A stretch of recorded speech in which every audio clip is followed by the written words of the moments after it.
हमारा बड़ा ऊंचा मकाम है। हम अल्लाह के नबी के आखिरी उम्मती हैं। उम्मत मुहम्मदिया से हमारा ताल्लुक। कुंतुम खैरा उम्मतिन उखरिजत लिन्नास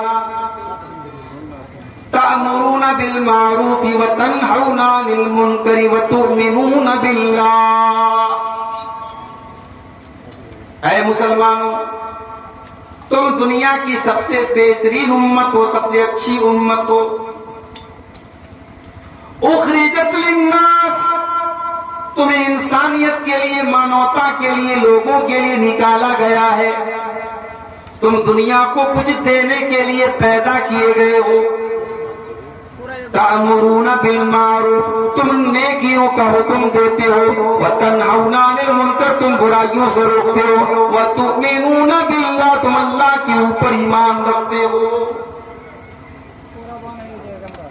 इस उम्मत की खासियत है, ये उम्मत अल्लाह के ऊपर ईमान रखती है। दूसरों का क्या है साहब? कोई चूहा की इबादत कर रहा है, कोई सांप के आगे हाथ जोड़ रहा है, कोई गाय के आगे सर झुका रहा है, कोई गाय के पेशाब को पी रहा है। हमने अगर इबादत की है तो अल्लाह की,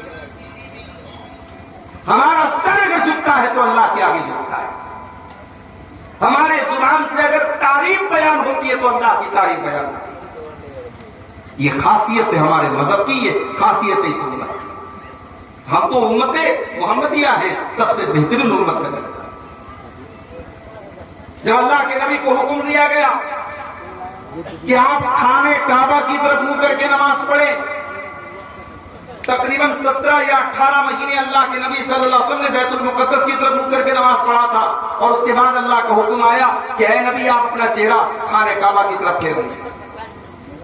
उस मौके पर भी अल्लाह ने क्या फरमाया? कुरान का दूसरा पारा, वकज़ालिक जअलनाकुम उम्मतन वसतन लितकूनू शुहदाअ अलन नासी व यकून अर्रसूलु अलैकुम शहीदा।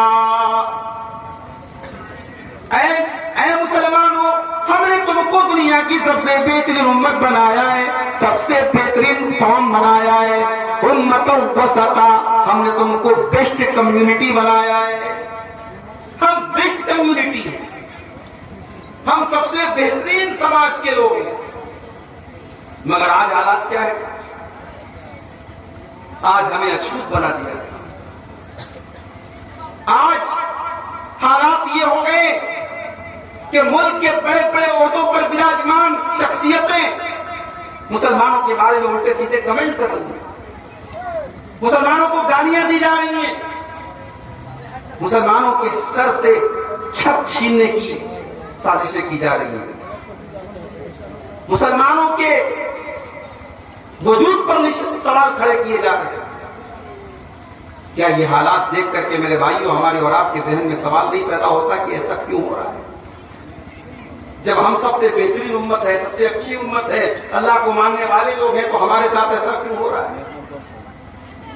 अल्लाह ने जवाब दिया, इन्नल्लाह ला युगय्यिरु मा बिक़ौमिन, बेशक अल्लाह ताला किसी कौम के हालात को नहीं बदलता है, हत्ता युगय्यिरु मा बिअन्फुसिहिम, जब तक वो कौम के लोग अपने हालात को न बदल लें।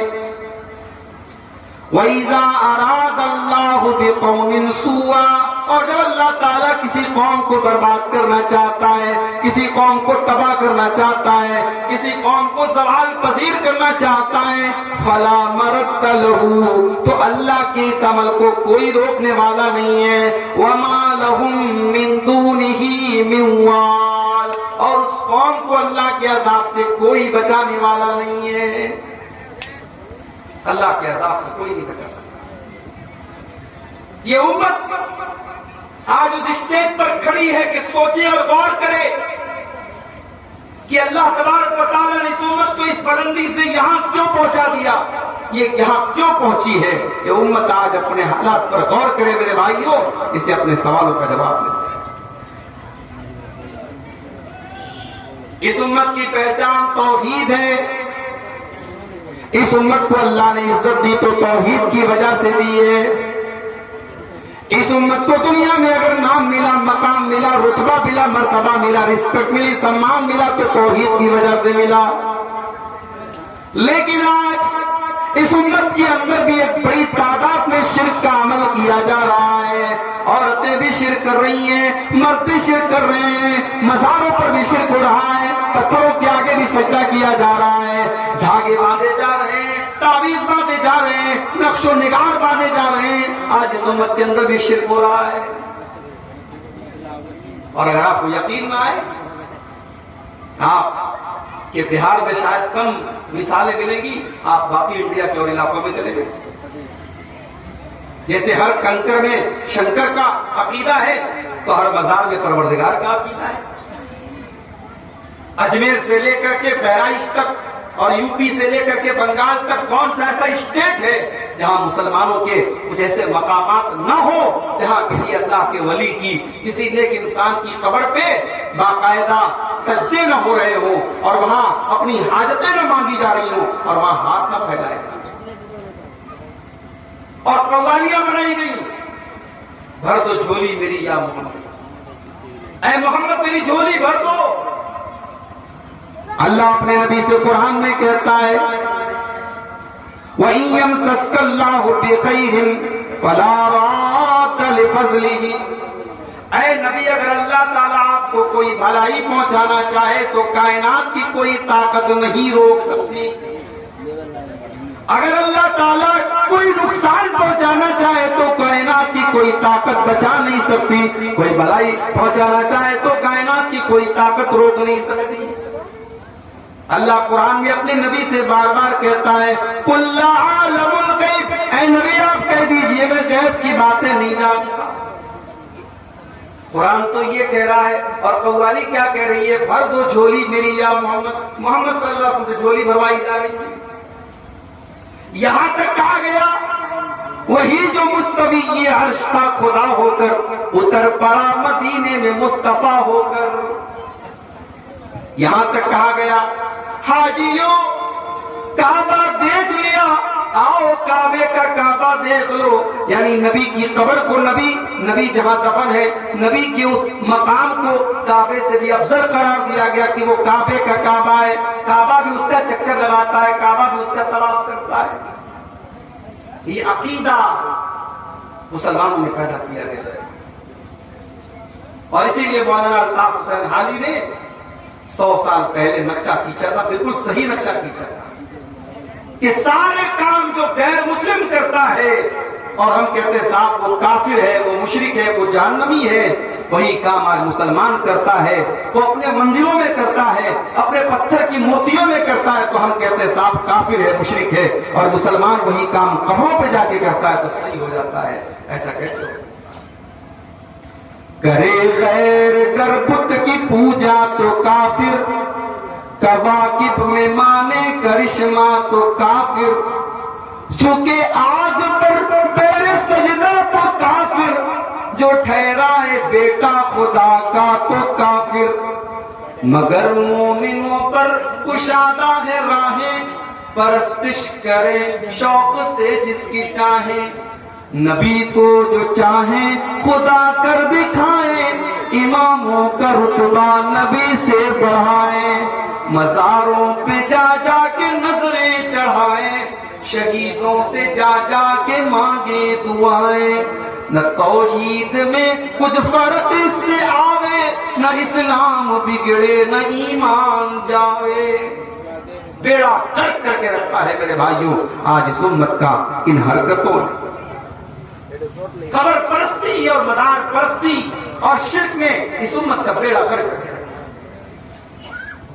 और इसीलिए अल्लाह के नबी फरमाते हैं, ला तक़ूमुस्सा, कयामत उस वक्त तक नहीं आएगी, हत्ता याबुदुल औताना, यहां तक कि मेरी उम्मत के अंदर भी बुतों की इबादत होगी, बुतों की पूजा होगी। अभी आरिफ मोहम्मद खान साहब बीजेपी के नेता हैं और गवर्नर भी हैं, गालिबन केरल के गवर्नर हैं। अभी उनका एक वीडियो आया कि साहब अयोध्या में श्री रामचंद्र जी का जो मंदिर बना है उसमें वो जाकर के माथा टेक। अब साहब आरिफ मोहम्मद खान साहब बात करेंगे तो कुरान की आयतें भी पढ़ेंगे, हदीसें भी पढ़ेंगे, बड़े जानकार है साहब। लेकिन चाटुकारिता की हद ये है, चमचागिरी की हद ये है कि मौका आया तो गैरुल्लाह के आस्थाने पे जाके, मंदिर में जाके उन्होंने सर भी टिका दिया। उनकी तौहीद में कोई फर्क नहीं आया। तो भाई साहब तौहीद इतनी हल्की चीज भी नहीं है कि आप कहीं पर भी सर झुका दें, किसी की भी जय जयकार कर दें, किसी के भी नाम का नारा लगा दें और आपकी तौहीद में कोई फर्क ना आए। तौहीद तो ये है कि खुदा हश्र में कह दे, ये बंदा दो आलम से खफा मेरे लिए। तौहीद इस बात का नाम है अल्लाह को छोड़ करके बाकी सारे माबूदाने बातिला का इनकार कर दिया जाए कि अगर इबादत के लायक कोई जात है तो अल्लाह की जात है। तौहीद कंप्रोमाइज करने का नाम नहीं है मेरे भाई। तौहीद समझौता करने का नाम नहीं है। तौहीद इस बात का नाम नहीं कि गाय भी गाभिन होती है, बैल भी गाभिन होता है, इसका नाम तौहीद नहीं है। तौहीद सच्चाई का नाम है। कुल हुवल्लाहु अहद अल्लाहुस समद लम यलिद वलम यूलद वलम यकुल लहू कुफुवन अहद। ऐ नबी आप कह दीजिए अल्लाह एक है, अल्लाहुस समद अल्लाह बेनियाज है, लम यलिद उसका कोई बेटा नहीं, वलम यूलद उसका कोई बाप नहीं, वलम यकुल लहू कुफुवन अहद उसके कोई बराबर नहीं। यह है तौहीद। कुल या अय्युहल काफिरून, ऐ नबी आप कह दीजिए काफिरों से, ला आबुदु मा ताबुदून, जिसकी तुम इबादत करते हो उसकी मैं इबादत नहीं करता, वला अंतुम आबिदून मा आबुद, और जिसकी मैं इबादत करता हूं उसकी तुम इबादत नहीं करते, वला अना आबिदुम मा अबदतुम वला अंतुम आबिदून मा आबुद लकुम दीनुकुम वलिय दीन। इस्लाम कॉम्प्रोमाइज का नाम नहीं है। तौहीद में कोई कॉम्प्रोमाइज नहीं। इंसानियत अपनी जगह है, मानवता अपनी जगह है, भाईचारा अपनी जगह है। तौहीद में कोई कॉम्प्रोमाइज नहीं। मुसलमान तौहीद में कॉम्प्रोमाइज कर रहे हैं। इलेक्शन का मौका आता है, हमारे बहुत सारे मुस्लिम लीडर्स कहीं पर भी जाकर सर झुका लेते हैं। उनसे कहीं ज्यादा अच्छे तो हमारे वजीर आजम हैं। उन्होंने कम से कम ये साबित तो किया कि वो अपने मजहब के लिए मुखलिस है। वो ढोंग नहीं रखते हैं कि साहब हम जो है मुसलमानों में जाए तो मुसलमान बन जाएं और दूसरों में जाए तो दूसरे बन जाएं। वो कहते साहब नहीं, मैं हिंदू मजहब को मानता हूं, मैं अपनी पहचान के साथ। यही होना चाहिए साहब। अगर आपके नाम के साथ खान लगा है, आपके नाम के साथ अंसारी लगा है, आपके नाम के साथ मुस्लिम सरनेम लगा है, आप मुस्लिम लीडर हैं और मौका पड़ने पर आप किसी पत्थर के आगे भी सर झुका दें, किसी जो है किसी भी गैरुल्लाह के दर पे जाके आप सर झुका दें और कहें कि साहब इलेक्शन का मामला है और करना पड़ता है, तो नहीं साहब, जुदा होती सियासत से तो रह जाती है जंग। दीन और सियासत अलग नहीं है। दीन को सियासत से अलग मत करो, सियासत करो मगर दीन से अलग होके मत करो मेरे भाई। आप पॉलिटिक्स में भी अगर रहें तो अपने दीन के ऊपर कायम रहें, और अगर आपकी पॉलिटिक्स और आपकी सियासत दीन से दूर कर रही है तो एक बहुत घाटे का सौदा है। छोड़ दो ऐसी सियासत, नहीं जरूरत ऐसी सियासत। तो तौहीद में आज मुसलमान बहुत बर्बाद हुआ है, जबकि हमारी सबसे बड़ी पूंजी यही तौहीद है। इब्राहिम अलैहिस्सलाम जब अपने बीवी बच्चे को मक्का के बिरापो गया सरजमीन पे छोड़ के जाने लगे, क्या दुआ करते हैं? कहते हैं अल्लाह रब्बना इन्नी अस्कनतु मिन ज़ुर्रिय्यती बिवादिन गैरि ज़ी ज़र्इन इंद बैतिकल मुहर्रम रब्बना लियुक़ीमुस्सलाह। ऐ अल्लाह अपनी बीवी बच्चे को इस बिराप हो गया, मक्का की सरजमीन में तेरे घर के पास छोड़ के जा रहा हूं, रब्बना लियुक़ीमुस्सलाह। ऐ अल्लाह तू मेरी औलाद को तौफीक देना, वो यहां नमाज कायम करे। अपनी औलाद की नमाज की फिक्र कर रहे हैं। और दूसरे मकाम पे कहते हैं रब्बे इन्नहुन्ना अज़लल्न कसीरम मिनन नास। अय अल्लाह इन बुतों की वजह से बहुत सारे लोग गुमराह हो गए हैं। अय अल्लाह मेरी औलाद को तू बुत परस्ती से बचाना। वजुनुबनी व बनिया अन्ना बुदल असनाम। अय अल्लाह मुझे और मेरी औलाद को तू शिर्क से बचाना, बुत परस्ती से बचाना। आज बॉलीवुड के बड़े बड़े हीरो जो होते हैं, जिनके ऊपर हम बड़ा फख्र करते, साहब ये खान साहब है, ये खान साहब है, ये खान साहब है, उनके यहाँ इस्लाम नाम की क्या चीज है? गणेश पूजा का त्योहार आता है, उनके घरों में गणेश जी की मूर्ति रखी जाती है। दीपावली का त्योहार आता है, साहब को उनके घर में बाकायदा पूजा अर्चना होती है। होली का त्योहार आता है, पूरा परिवार होली खेलता है। न दीन है, न हया है, न तहजीब है, न शर्म है, और हम साहब बड़े फख्र हो रहे हैं, बड़ा फख्र कर रहे हैं, बड़े लट्टू हो रहे हैं, साहब मुसलमान लोग हैं, खान साहब लोग हैं। आमिर खान है, उनकी जवान बेटी बिल्कुल नंगी, आधी नंगी होकर के बाप के साथ फोटो खिंचा रही है। बाप को कोई शर्म नहीं आ रही। एक कभी बॉलीवुड की एक बहुत बड़ी हीरोइन ने अपने जवान बेटे से पूछा कि बेटा तू कुंवारा है कि नहीं, तू कुंवारा है या तेरा कुंवारापन खत्म हो गया है, तू अब तक कितनी औरतों के साथ सोया है। ये एक जवान बेटे से उसकी मां पूछ रही है, ऑन द कैमरा पूछ रही है। ये कल्चर आज हमारे बॉलीवुड का है, और हम साहब बड़े फख्र करते कि हमारे खान साहब लोग हैं। तो मेरे भाइयों, अपनी तौहीद की हिफाजत करो, अपने ईमान की हिफाजत करो। ये जो जूते पड़ रहे हैं हमको, इसी तौहीद से दूर होने की वजह से जूते पड़ रहे हैं। और अल्लाह जब तक हम तौहीद पर वापस नहीं आएंगे, जब तक ये कब्रों पर और मज़ारों पर सजदा करना नहीं छोड़ेंगे, जब तक अल्लाह की तौहीद के दर पर वापस नहीं आएंगे, हमारे मसाइल हल नहीं हो सकते। कोई हुकूमत, कोई पार्टी, कोई हमारे मसाइल हल नहीं कर सकता। हमारा अल्लाह हमसे नाराज है, और अल्लाह को अगर राजी करना है तो हमें तौहीद के रास्ते पर आना पड़ेगा। 5 टाइम की नमाज में हम 17 बार अल्लाह से कहते हैं इय्याका नअबुदु व इय्याका नस्तईन। ऐ अल्लाह हम तेरी ही इबादत करते हैं और तुझ ही से मदद मांगते हैं। नमाज में तो इय्याका नअबुदु व इय्याका नस्तईन का इकरार किया जा रहा है, और नमाज के बाहर कोई या अली मुश्किल कुशा का नारा लगा रहा है, कोई या खाजा गरीब नवाज का नारा लगा रहा है, कोई या गौसे आजम का नारा लगा रहा है, कोई दुकान का नाम केजीएल लगा रहा है, कोई अपने घर पे खाजा गरीब नवाज लिख रहा है। क्या हो रहा है? ये शिर्क है। अल्लाह के अलावा किसी और को गरीब नवाज कहना, अल्लाह के अलावा किसी और को दस्तगीर कहना, अल्लाह के अलावा किसी और को गौसे आजम कहना, अल्लाह का हक किसी और को देना, इसी का नाम शिर्क है मेरे भाइयों। और अल्लाह को शिर्क बर्दाश्त नहीं। अल्लाह बहुत गैरतमंद है।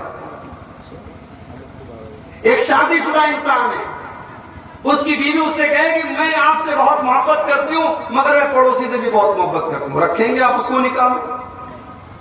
बीवी मेरी है, मोहब्बत किसी और से करती हूं। अच्छा, अगर वो ये कहे कि मैं आपसे भी मोहब्बत करती हूं, अगर मैं आपसे भी मोहब्बत करती हूं, अगर ये आपकी बीवी आपसे बोले, आप शक करने लगेंगे कि कम वक्त ऐसा क्यों बोल रही, आपसे भी मोहब्बत करती है, इसका मतलब किसी और से भी करती है। बीवी और शौहर की मोहब्बत कभी आपको शिरकत और पार्टनरशिप गवा रहा। मेरा अल्लाह जिसने हम सबको पैदा किया, जो हमारे दिलों की धड़कनों को चला रहा है, जो हमारी सांसों को चला रहा है, हमें खिला रहा है, हमें पिला रहा है, हम पर बारिश नाजिल कर रहा है, हमको सूरज की रोशनी दे रहा है, हमको अनाज दे रहा है, हमको अल्लाह जिला रहा है, खिला रहा है, पिला रहा है। हम उस अल्लाह को छोड़ करके, उसकी धरती पर रह करके, उसकी ऑक्सीजन में सांस लेकर के, उस अल्लाह को छोड़ करके किसी और के आगे सर झुकाएं, किसी और की जय जयकार करें, किसी और के आगे जाके माथा टेके। सोचो मेरे भाई, अल्लाह कितना नाराज होगा। इसीलिए अल्लाह कुरान में कहता है इन्नल्लाह ला यग़फिरु अन युशरका बिही व यग़फिरु मा दून ज़ालिका लिमन यशा। मेरे बंदो, अल्लाह ताला तुम्हारे सारे गुनाहों को माफ कर देगा, मगर शिर्क को माफ नहीं करेगा। अल्लाह की इबादत में कोई पार्टनरशिप को अल्लाह माफ नहीं करेगा। तो ये पहली वजह है हमारी बर्बादी की, हमारा अकीदा खराब है, हम शिर्क कर रहे हैं। और आगे बढ़िए। इस उम्मत की बर्बादी की दूसरी वजह, इस उम्मत का नौजवान बर्बाद है। दुनिया की कोई कौम तब तक तरक्की नहीं कर सकती जब तक उस कौम का नौजवान आगे न हो।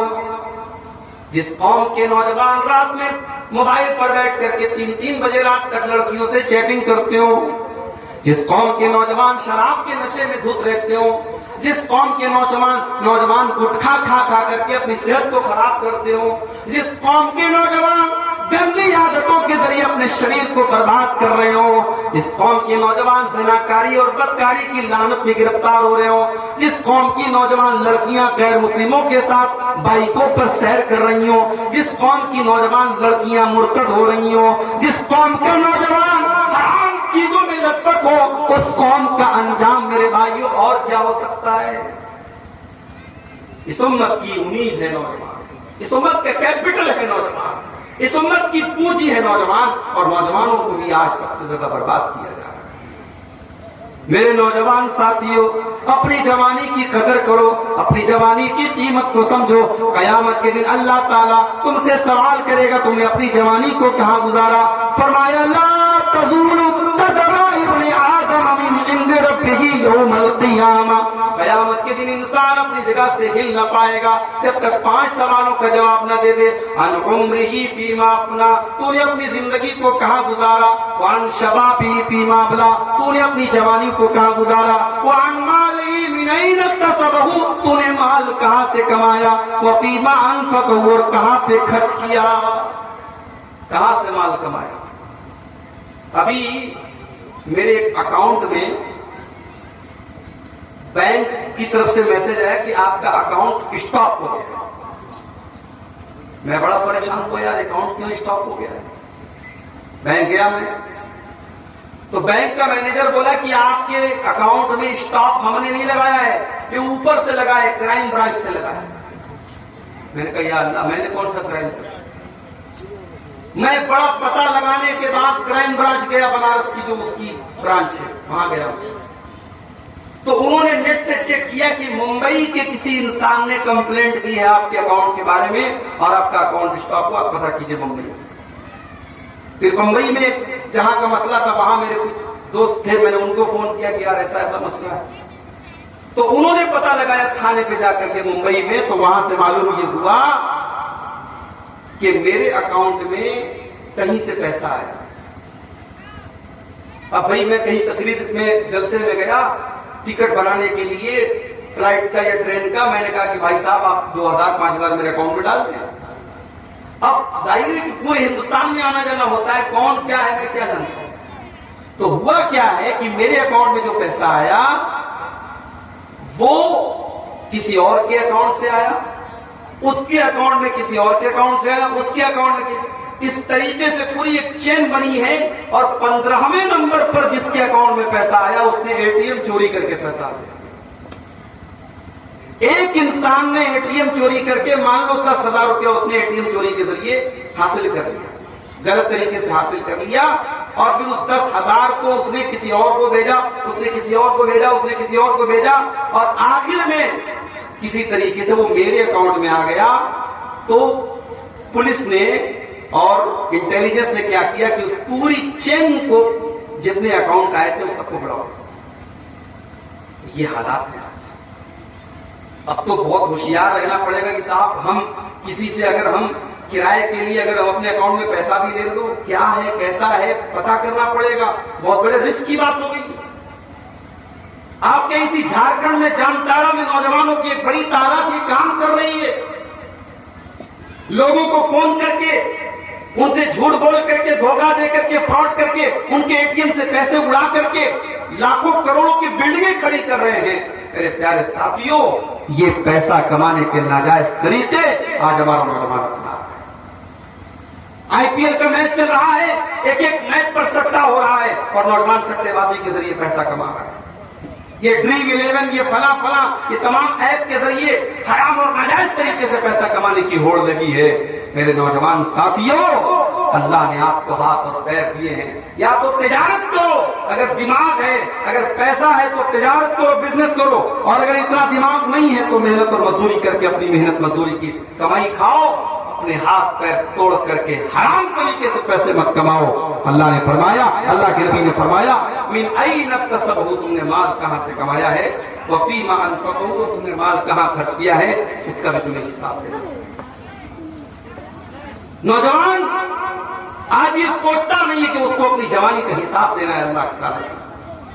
अल्लाह के नबी फरमाते हैं, इज़्तनिम खमसन क़ब्ल खमसिन, 5 चीजों की कदर करो 5 चीजों के आने से पहले। शबाबक क़ब्ल हरमिक, अपनी जवानी की कदर करो बुढ़ापे के आने से पहले। आज जवानी है, कल नहीं, आज ताकत है, कल नहीं होगी।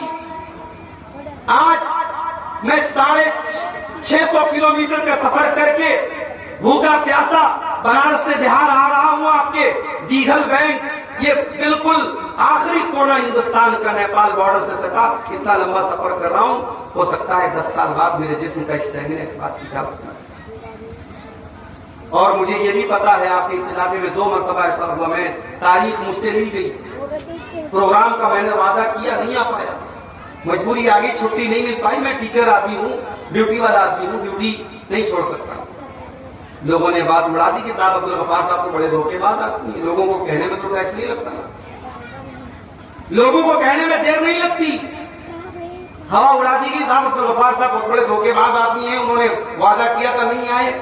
अब्दुल गफ्फार साहब की मजबूरी क्या थी ये तो आप नहीं जानते। मौलाना जर्जीज साहब के वालिद साहब का इंतकाल हुआ अभी हाल ही में। उनके वालिद की तबीयत बहुत खराब थी, वो इटावा से लखनऊ में लेके आए अपने वालिद को, उन्होंने इटावा से लखनऊ लेके आए अपने वालिद को। वो इत्तेफाक से मेरा और मौलाना जर्जीज साहब का प्रोग्राम था नेपाल में, जो यूपी की बॉर्डर से सटा हुआ नेपाल का इलाका है, लुम्बिनी, वहां पर प्रोग्राम। जैसे वाले परेशान थे, मुझे बार बार मैसेज कर रहे थे, आप जरा मौलाना साहब को बोलिए कि आए, नहीं आएंगे तो हमारी बड़ी बेइज्जती होगी। हालांकि जलसा बहुत बड़ा था, वहां मौलाना जर्जीज साहब का भी नाम था, मेरा भी नाम था, मौलाना जलालुद्दीन कासमी साहब का भी नाम था, और भी उलमा थे। कुछ लोगों ने तो यहां तक कहा कि आज तक मौलाना जलालुद्दीन कासमी साहब, मौलाना जर्जीज साहब और अब्दुल गफ्फार साहब के लोग कभी एक स्टेज पर इकट्ठा नहीं हुए। ये तो बहुत बड़ा जो है चमत्कार हो जाएगा कि तीनों लोगों को आप लोगों ने कैसे इकट्ठा कर दिया। हालांकि ऐसा कोई मसला नहीं है, कई मरतबा हम लोगों का प्रोग्राम हो चुका है, बम्बई वगैरह में, महाराष्ट्र वगैरह में हम लोग साथ में प्रोग्राम किए, गुजरात वगैरह में।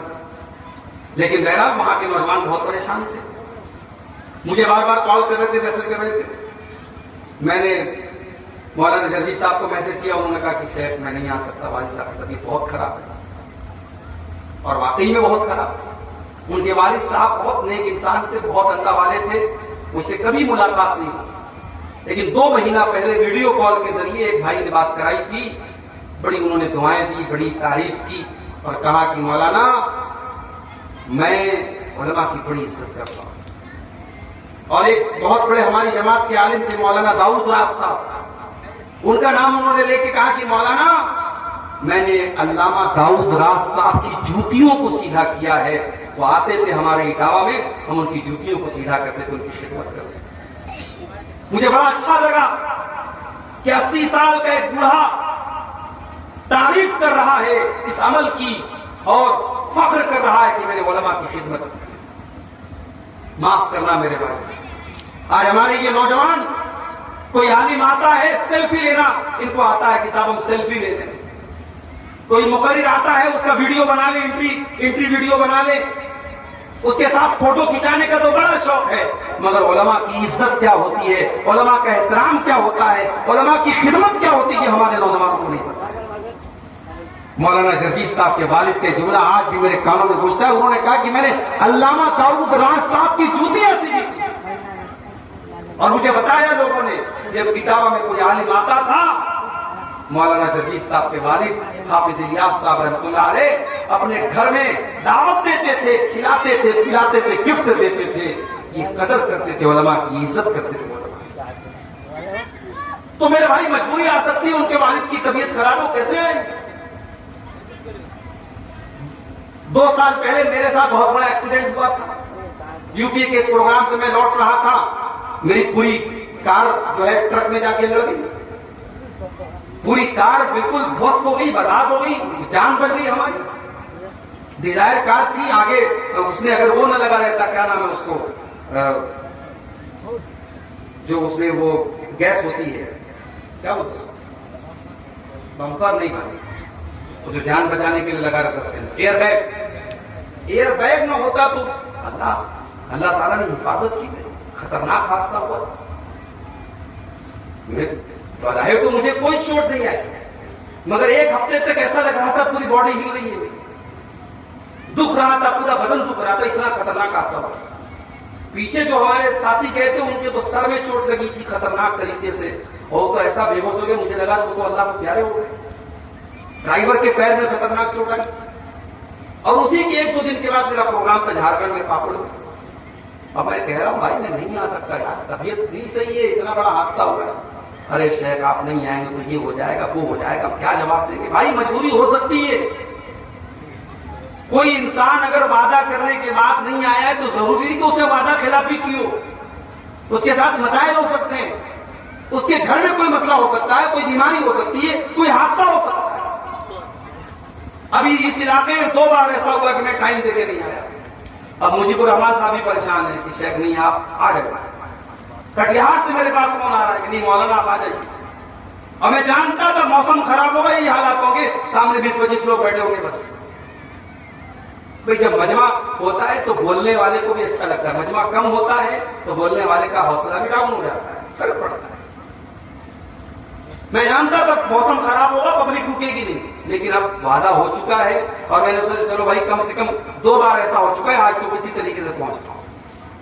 मेरे घर वाले मना करते हैं आप 4 व्हीलर का सफर मत किया कीजिए, रोड का सफर मत किया कीजिए, रिस्क है। हमारे ड्राइवर साहब बेचारे बड़ी स्पीड में चला के लेके आते हैं, वो हमारे बड़े जान पहचान के ड्राइवर है, अच्छे ड्राइवर है। मैं बिहार में कहीं जाता हूं उनको लेके जाता हूं, भरोसा है मुझे, लेकिन है तो इंसान। गाड़ी चल रही है 100 की स्पीड में, 150 की स्पीड में, सामने से कुछ भी आ सकता है, बिल्ली आ गई, कुत्ता आ गया, फिर गाड़ी कंट्रोल करना मुश्किल है, तो क्या होगा भाई? तो ये जान हथेली पे रख के हम लोग चलते हैं मेरे भाई। और मैं तो कभी कभी सोचता हूं कि जितना मैंने बाई रोड सफर किया, मैं फख्र के तौर पर नहीं कहता हूं, अल्लाह का शुक्र अदा करता हूं कि जितना बाई रोड और जितना लंबा लंबा सफर मैंने किया है शायद किसी ने किया होगा। और सिर्फ सफर करना नहीं होता, ऐसा भी हुआ है बनारस से 600 किलोमीटर दूर धनबाद में मेरा प्रोग्राम था, अभी 1 महीना हो रहा है, और इत्तेफाक से वो प्रोग्राम 20 के दिन में था। हमारे मुजीबुर रहमान भाई ने जब हमारे आज की ये प्रोग्राम की डेट ली, मैंने कहा कि देखिए मैं जुमेरात के अलावा कोई और दिन टाइम नहीं ले सकता, जुमेरात के अलावा कोई और दिन टाइम आप मुझसे लेंगे मुझे छुट्टी लेना पड़ेगा, मैं टीचर आदमी हूं, छुट्टी मेरे पास नहीं है। जुमेरात के दिन आप लेंगे, मैं कोशिश करूंगा आने की, अगला दिन जुमा रहेगा, मसला नहीं रहेगा मेरे। धनबाद में प्रोग्राम था, बुध का दिन था, बनारस से कार लेके 600 किलोमीटर जाना, रात में पहुंचना, प्रोग्राम करना, फिर वापस आना बनारस। बदन का अंजर पंजर ढीला हो जाता है मेरे भाई, हाथ पैर काम करने बंद कर देता है।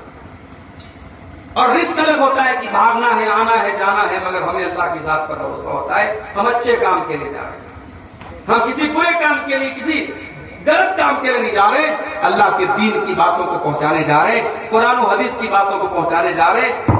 सैकड़ों और हजारों लोगों में किसी एक इंसान ने अमल कर लिया तो शायद यही अल्लाह ताला हमारी निजात का और हमारी हिफाजत का जरिया बना दे।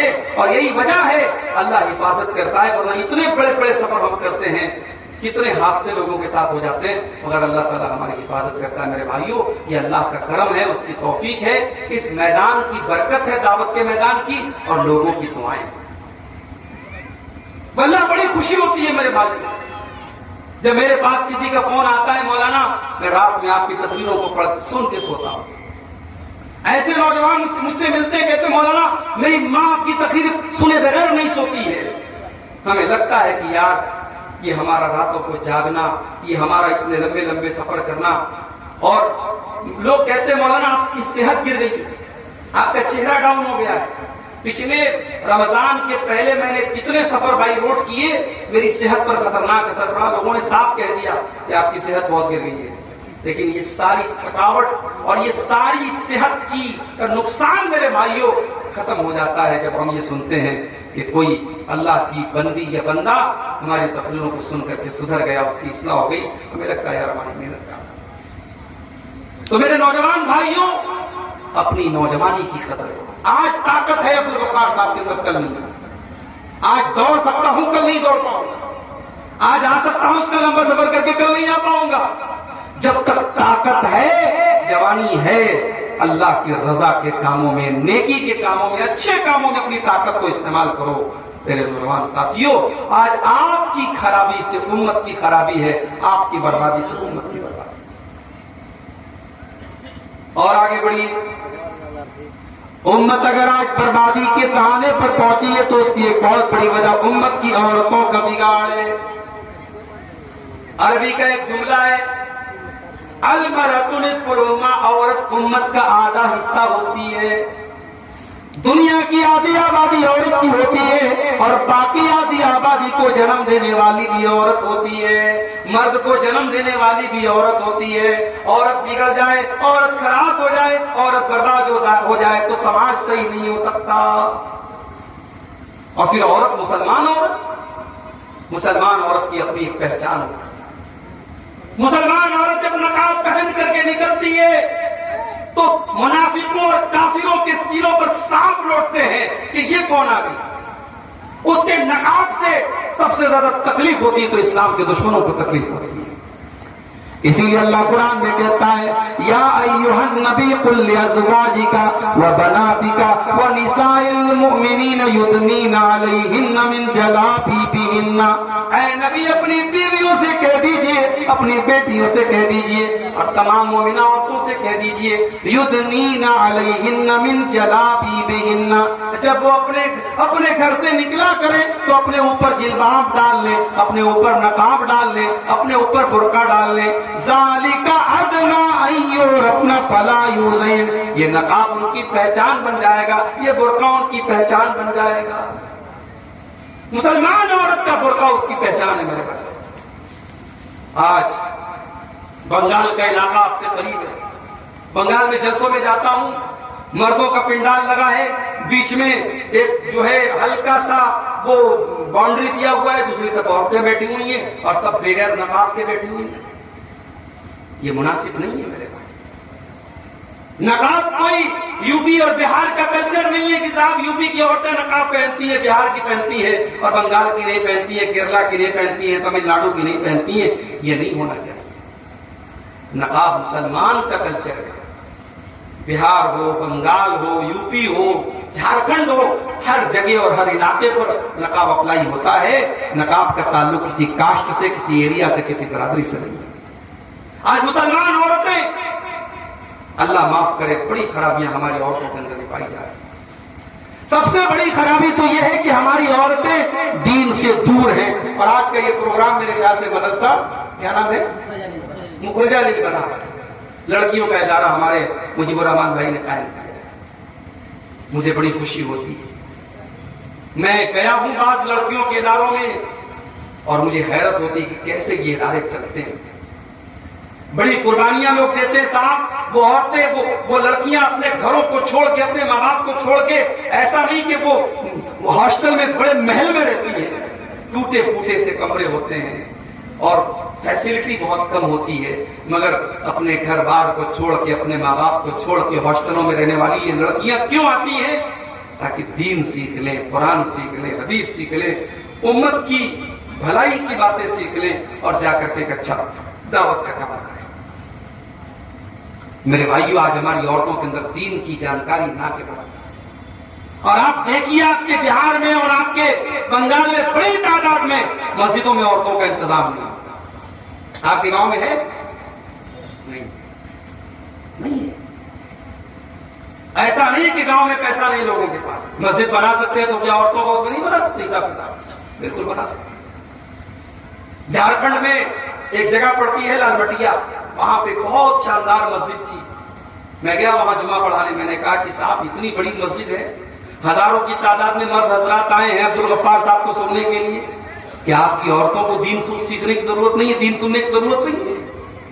मैंने उन लोगों से कहा कि आपके अल्लाह ने बहुत दौलत दी है, वहां चूंकि कोयले की कहान है, बहुत पैसा है लोगों के पास। मैंने कहा आप अगर कोशिश कीजिए, आगे बढ़िए, आप एक दिन में अगर मेहनत करेंगे औरत का इंतजाम कर सकते हैं मस्जिद। अगली बार 1 साल के बाद जब मैं गया उस मस्जिद में, देखा शानदार औरतों का भी पूरा पोर्शन बना दिया है और औरतें भी बड़ी तादाद में जुमा की नमाज में आ गई। औरतें प्यासी है दीन की, उनको तलब है दीन की, आप उनकी तलब को पूरा नहीं कर रहे। वो चाहते हैं कि हमें दीन सिखाया जाए, हमें दीन बताया जाए। और माफ कीजिएगा, ये जलसों और तकरीरों में औरतें जो आती हैं, मुझे पता है वो तकरीर सुनती कम है, मार्केट में ज्यादा टहलती रहती है। मार्केट में मेरा ठेला में ज्यादा लगी रहती है, जलसे में कम आती है। जलसों से दीन नहीं सीखेंगी। आप औरतों का इंतजाम मस्जिद में कीजिए और हर खुतबे में औरतों को लेके आइए और फिर घर की औरतों को दीन सिखाइए। अल्लाह के नबी फरमाते हैं नेमन निसाउ निस, हजरत आयशा फरमाती हैं नेमन निसाउ निसाउल अंसार, अंसार की औरतें बड़ी बेहतरीन औरतें होती हैं। ला यमनउहुन्नल हयाउ अन यतफक्कान फिद्दीन, वो दीन सीखने के मामले में शर्माती नहीं है। औरतें दीन सीखने के मामले में शर्माती नहीं। अंसार की औरतें दीन सीखने के मामले में शर्माती नहीं। वो नबी के पास आकर के बड़े प्राइवेट किस्म के मसले पूछती थी, हैज का मसला पूछती थी, मियां बीवी की मुलाकात का मसला, बड़े प्राइवेट किस्म के मसले भी पूछती थी। वो दीन सीखने के मामले में शर्माती नहीं। तो अपनी औरतों को दीन सिखाओ मेरे भाई। आज औरतों के अंदर बड़ी जहालत है। शादियों में औरतें क्या क्या कर रही हैं? सिंदूर लगा रही हैं, माथे की बिंदिया टीका लगा रही हैं। हमारे बनारस में एक जगह शादी थी, शादी के मौके पर लड़की को बहुत सारा सामान दिया जा रहा था, उसमें एक सुहाग की पुड़िया थी। मैंने कहा ये क्या? बोले सुहाग की पुड़िया है। उसमें क्या है? सिंदूर है, उसमें कुछ जड़ी बूटी है, कुछ सामान है, उसका नाम रख दिया सुहाग की पुड़िया। इस्लाम में कोई सुहाग वाग नहीं है साहब। इस्लाम में शादीशुदा औरत की सुहाग की कोई निशानी नहीं। लड़की ने निकाह कर लिया, बस यही निशानी है। उसके गले में मंगलसूत्र का होना, उसके बाल में जो है वो सिंदूर का होना, उसके माथे पर बिंदिया का होना, ये सब जहालत है, ये सब गैर इस्लामी कल्चर है। इस्लाम का इससे कोई ताल्लुक नहीं। औरतों में बहुत सारी जहालत है। शादी होती है साहब, उसमें देख लीजिए कितनी रस्में हैं। हल्दी की रस्म हो रही है, शादी के एक दिन पहले रात में बैठकर के औरतें गाना गा रही हैं, नाच रही हैं। मुसलमान की बात कर रहा हूं, उनके घरों की बात कर रहा हूं, नाच गाना हो रहा है। वो देहातों में पता नहीं क्या क्या बिरहा वगैरह गाती है, गीत गाती है लड़कियां, जवान औरतें वहां के गीत गाती है शादी के मौके पर। ये सारी चीजें गलत है मेरे भाई। हल्दी की रस्म होती है, शादी के 2-4 दिन पहले हल्दी लगती है दुल्हन को। अब उसमें जितनी लड़कियां आती है सब हल्दी कलर का कपड़ा पहनती है। दावत होती है। गरीब आदमी बेचारा शादी करने के लिए उठता है, परेशान हो जाता है, कहां से शादी करो। गरीब आदमी के लिए शादी करना चैलेंज हो चुका है। बेचारा बैंक से लोन लेता है, कर्जे लेता है, घर मकान बेचता है, तब जाकर के गरीब अपनी बेटी की शादी करता है। मेरी माँ और बहनों, आपकी जिम्मेदारी, अगर आप तक मेरी आवाज पहुंच रही है, आपकी जिम्मेदारी बहुत बड़ी है। ये रस्म और रिवाज जब तक आप नहीं चाहेंगे नहीं टूट सकते। और जिस दिन औरतें चाहेंगे इंशाअल्लाह ये जहेज की रस्म, ये बारात की रस्म, ये मंगनी की रस्म सब खत्म हो जाएगी। औरतें अगर तय कर लें, औरत के अंदर अल्लाह ताला ने बात मनवाने की बड़ी ताकत है। औरत बात मनवाना जानती है। भाई फिरौन इतना बड़ा जालिम था, किसी की बात नहीं मानता था, मगर फिरौन अपनी बीवी की बात मान गया। जब मूसा अलैहिस्सलाम हजरत आसिया की गोद में पहुंचे, फिरौन की बीवी की गोद में पहुंचे, तो फिरौन की बीवी ने क्या कहा? वक़ालत इम्रातु फिरौन ला तक़्तुलूहु असा अन यनफ़अना औ नत्तख़िज़हु वलदा। फिरौन की बीवी ने कहा कि है मेरे सरदार, इस बच्चे को कत्ल न कीजिए, ये बच्चा कल हमें फायदा पहुंचाएगा, हमारे काम आएगा। तो फिरौन की बीवी, और जालिम का फिरौन, मगर फिरौन की जब बीवी बोली इसको कत्ल मत कीजिए तो फिरौन मान गया। उसने कहा ठीक है, तुम कहती हो तो मान जाता। और फिरौन ने अपनी बीवी की बात मान ली। तो मेरे भाइयों, अपने घर की औरतों को दीनदार बनाओ ताकि वो अपने शौहरों से दीन की बातें मनवाएं। शौहर सिगरेट पी रहा है, बीवी ऐसी हो शौहर की सिगरेट छोड़ रहा है। शौहर शराब पी रहा है, बीवी ऐसी हो शौहर की शराब छुड़वा दे। शौहर गलत काम में लगा हुआ है, बीवी ऐसी खूबसूरत और ऐसी शौहर की कदर करने वाली और खिदमत करने वाली हो कि बीवी के रहते कि शौहर को किसी और की ना जरूरत पड़े ना ख्याल आए बीवी हो तो ऐसी। इसीलिए अल्लाह के नबी से पूछा गया अय्युन निसाई खैर, अय अल्लाह के नबी सबसे बेहतरीन औरत कौन सी होती है? आपने फरमाया अल्लती तसुर्रुहु इज़ा नज़र, जब शौहर देखे तो खुश हो जाए। बीवी ऐसी हो शौहर देखे तो खुश हो जाए। आज ये बड़ा मसला है हमारे घरों में। शादीशुदा औरतें होती हैं, जलसे में जाना है मेकअप करके जाएंगे, प्रोग्राम में जाना है मेकअप करके जाएंगे, शादी में जाना है सच संवर के जाएंगी, किसी प्रोग्राम में जाना है बेहतरीन कपड़े पहन के जाएंगी। शौहर जब घर में आता है तो वही फटा पुराना कपड़ा, वही मसाले की महक, वही तेल की बदबू, वही पसीने की महक। क्या कर रही हो तुम? तुम्हारी ज़ेब व ज़ीनत का, तुम्हारे मेकअप का, तुम्हारे अच्छे कपड़े का सबसे पहला हकदार तो तुम्हारे शौहर है। उसके लिए तुम सच्ची नहीं हो, उसके लिए संवरती नहीं हो, और जमाने के लिए तुम मेकअप करती हो। अल्लाह के नबी फरमाते हैं बेहतरीन औरत वो है अल्लती तसुर्रु इज़ा नज़र, जब शौहर देखे तो खुश हो जाए। वह तुतीउ इज़ा अमर, और जब शौहर कोई हुक्म दे तो बीवी उसकी बात मान ले। वला तुखालिफहु फी नफ्सिहा व मालिही बिमा यकरा, और अपनी आबरू की हिफाजत करे और शौहर के माल की हिफाजत करे। तो औरतों का बिगाड़ ये उम्मत का बिगाड़ बन रहा है मेरे। और हमारे यूपी में तो हालात बहुत खराब है। अभी हमारे दोस्त कहने लगे कि मौलाना जब हम सड़क पे चलते हैं, रोड पे चलते हैं और कोई बुर्का वाली लड़की बाइक पर नजर आती है तो गौर करना पड़ता है कि बाइक पर जो लड़का बैठा है वो मुस्लिम है कि गैर मुस्लिम है। हालात एक बड़ी तादाद में मुसलमान लड़कियां आज गैर मुस्लिम लड़कों के साथ नजर आती हैं बाइक पर टहलते हैं। अभी सिर्फ बाइक पर नजर आ रही है, आगे क्या मामला हो रहे अल्लाह आलम। लेकिन हालात इस स्टेज पर पहुंच चुके हैं।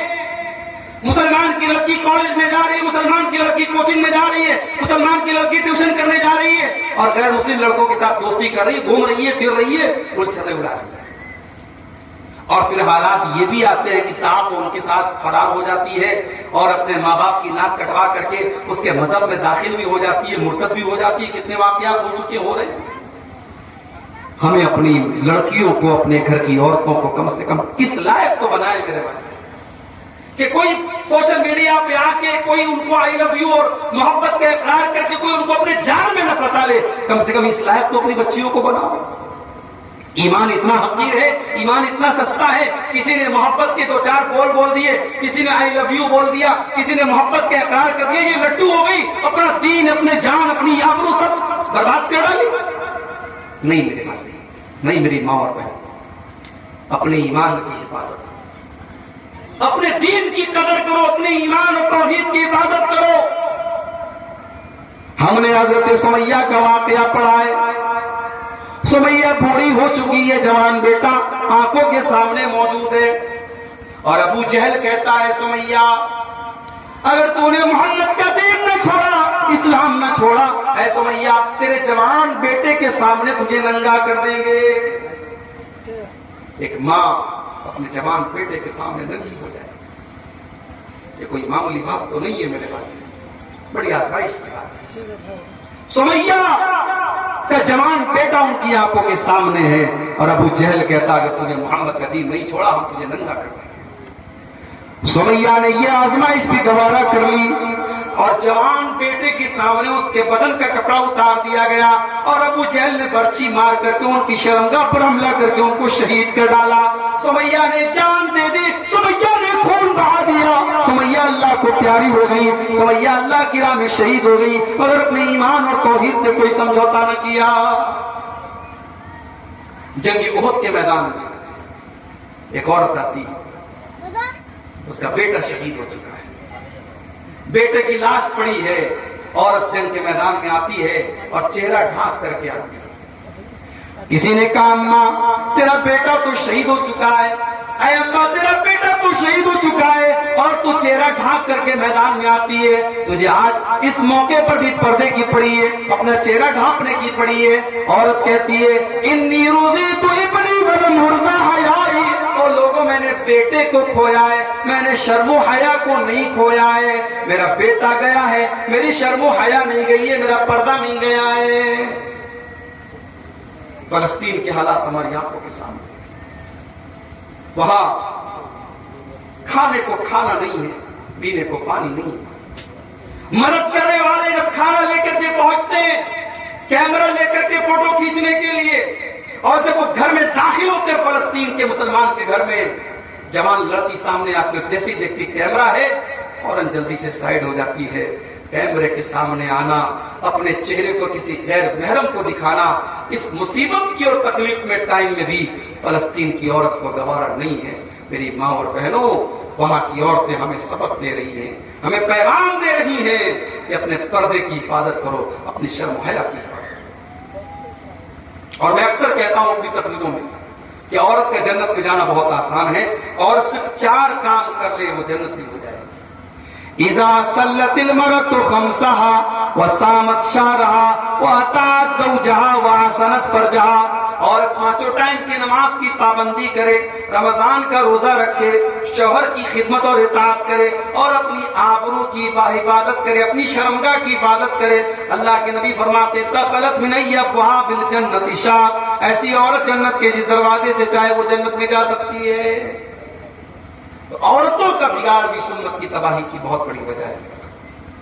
एक और वजह है इस उम्मत की बर्बादी की, माल।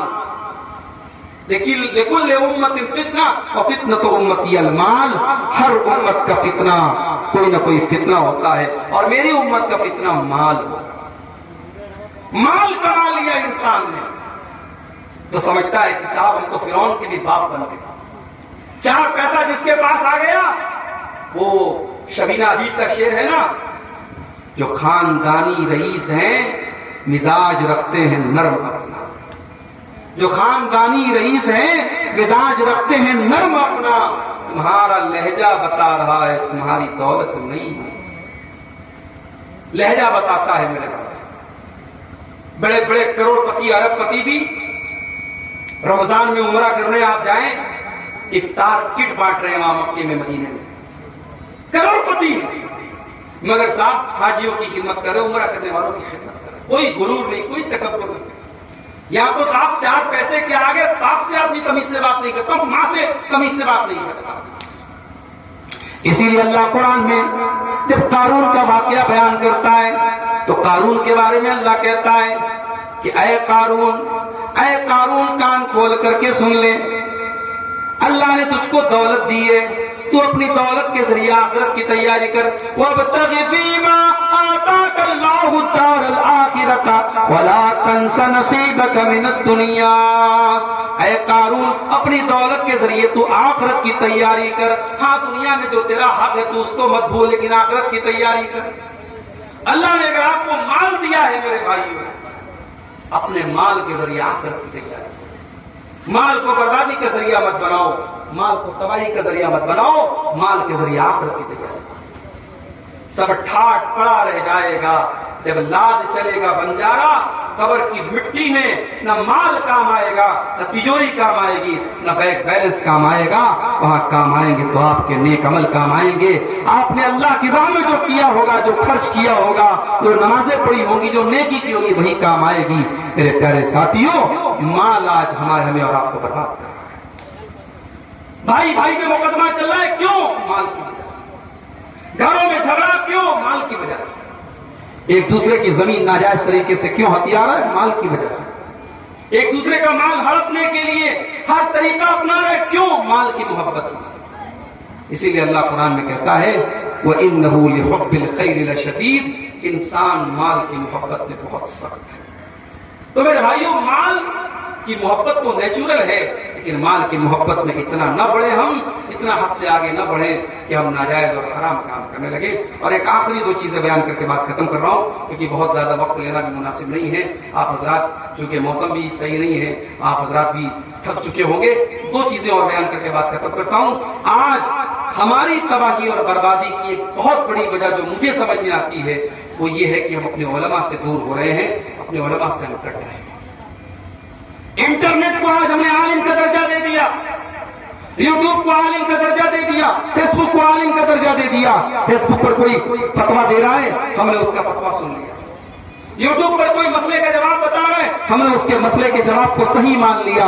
मेरे भाइयों, यूट्यूब के ऊपर और फेसबुक के ऊपर एक से एक गुमराह लोग भी मौजूद हैं और बड़े बड़े बहरूपिये भी मौजूद हैं। आलिम के देश में शैतान भी मौजूद हैं, आलिम के देश में आपको दीन से दूर करने वाले लोग भी मौजूद हैं। अपने उलमा से अपना ताल्लुक जोड़ो, जो सही स्कॉलर्स हैं, जो दीन के उलमा हैं, उनसे आप अपना ताल्लुक जोड़ो। मेरे प्यारे साथियों, अल्लाह के नबी फरमाते हैं कयामत के पहले एक ऐसा दौर आएगा, अल्लाह ताला दुनिया से उलमा को उठा लेगा, और जब उलमा को उठा लेगा हत्ता इज़ा लम युबक़ि आलिमन, जब उलमा नहीं बचेंगे, इत्तख़ज़न नास रुऊसन जुहाला, तो अल्लाह तबारक व तआला के उलमा के चले जाने के बाद लोग जाहिलों को अपना सरदार बना लेंगे और जाहिलों से फतवा पूछेंगे और जाहिल उनको फतवे का जवाब देंगे और खुद भी गुमराह होंगे और दूसरों को भी गुमराह करेंगे।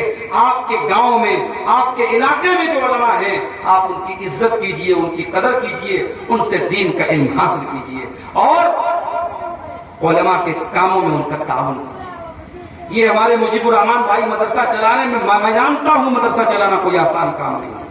इन लड़कियों के हॉस्टल पर जो खर्च होता होगा, इनके खाने पीने पर, इनके रहने सहने पर जो खर्च होता होगा, आज के इस दौर में मदरसा चलाना बड़ा मुश्किल काम है। और गैरों की नजर तो है ही है, दुश्मनों की नजर तो है ही है, हमारे अपनों की नजर भी मदरसों की तरफ बहुत टेढ़ी होती चली जा रही है और मदरसों को बहुत निशाना बनाया जा रहा है। ऐसे हालात में अगर ये मदरसे चल रहे हैं ताकि हमारी गांव की बेटियां, हमारी बच्चियां वो दीन सीखें, और अभी मेरे आने के पहले ये लड़कियां तकरीर भी कर रही थी और नज़्में भी सुना रही थी, इसका मतलब कि मेहनत हो रही है, इदारा तरक्की कर रहा है, काम कर रहा है, बस हमें उसको सपोर्ट करने की जरूरत है। इस बैकवर्ड इलाके में अगर आपके गांव में इदारा खुला है, लड़कियों का बनात खुला है, तो मेरे भाइयों आपकी जिम्मेदारी है कि आप उसको सपोर्ट करें। नबी अकरम ने अपने बच्चों की जरूरतों को कुर्बान करके मदरसा चलाया था अपने दौर में। आज हमें भी अपने बच्चों की जरूरतों को कुर्बान करके इन मदरसों का ताउन करना है। मैं आप सबसे इसके ताउन की भी अपील करता हूँ। मैं काफी थका हारा होने के बावजूद, क्योंकि डायरेक्ट मुझे स्टेज पर बुलाया गया और बगैर आराम किए, बगैर खाए पिए मैं डायरेक्ट आकर के स्टेज पर बैठ गया और ये चंद बातें मैंने आपके सामने रखी हैं उम्मत के सवाल के असबाब के मौजू पर। मौजू और कुशादा और वसी है, बातें और भी कही जा सकती थी, मगर मैं समझता हूँ कि खैरुल कलाम मा क़ल्ल व दल्ला, जितनी बातें कही गई, बातें कम हो लेकिन मजबूत हो, मुदल्लल हो और लोगों को समझ में आए, वो काफी है। अगर इतनी ही बातों पर हमने अमल कर लिया तो इंशाअल्लाह हमारी हिदायत के लिए काफी होगा। हम अल्लाह से दुआ करते हैं आज का ये प्रोग्राम जिस मकसद के लिए किया गया है, अल्लाह उस मकसद में जलसे के मुंतज़मीन को कामयाब करे और मदरसा मखरजा लिल बनात जो है, अल्लाह ताला इस इदारे को मजीद तरक्की अता फरमाए। इस इदारे की जो फारिगात हैं, जो लड़कियां यहाँ पढ़ रही हैं, अल्लाह उनको दीन की सच्ची दाइया और आलिमा बनाए। अल्लाह ताला हम सबको अपने दीन पर अमल करने वाला बनाए, जब तक दुनिया में जिंदा रखे, इस्लाम पर जिंदा रखे और हम सबका खात्मा ईमान पर हो। आमीन। व आखिर दावाना अनिल हम्दुलिल्लाहि रब्बिल आलमीन।